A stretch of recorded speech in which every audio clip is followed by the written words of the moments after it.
Christian धर्मांतरासाठी सासरच्यांनी माझ्या मुलीचा खून केल्याचा आरोप ऋतुजाच्या आईवडिलांनी केला। मंडळी, विशेष गोष्ट म्हणजे ऋतुजा गर्भवती होती। तिला हे टोकाचं पाऊल उचलावं लागलं। लग्नानंतर लग्न झाल्याच्या 15 दिवसांनीच वटपौर्णिमा हा सण आला। आपला पहिला सण आहे म्हणून तो साजरा करण्यासाठी ऋतुजाने मोठी तयारी केली। परंतु तिची सासू अलका राजगे हिने ऋतुजाला वटपौर्णिमा साजरी करायला नकार दिला। आपल्या घरात ख्रिश्चन धर्माचं पालन करावं लागतं असा तिचा नवरा सांगून सुकुमार आपल्या ड्युटीवर निघून गेला आणि इकडे ऋतुजाचा तेव्हापासून मानसिक छळ द्यायला सुरुवात झाली। पुढे लग्नानंतरची पहिली दिवाळी देखील आली, पण सासरच्या मंडळींनी ऋतुजाला तो दिवाळीचा सण साजरा करू दिलाच नाही।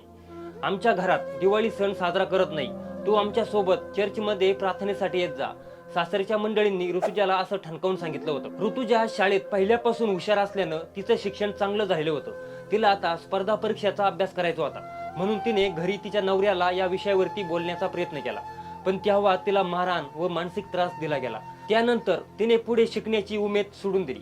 पण चर्चमध्ये प्रार्थना पूजा करण्यासाठी ऋतुजावर वारंवार सासरच्यांनी दबाव टाकला जातच होता।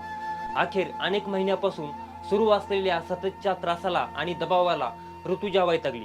शुक्रवारी 6 जूनला कुपवाडच्या यशवंतनगर येथील अश्वनी हाऊसिंग सोसायटीतील आपल्या राहत्या घरी सततच्या छळाला कंटाळून गळफास लावून जगाचा निरोप घेतला।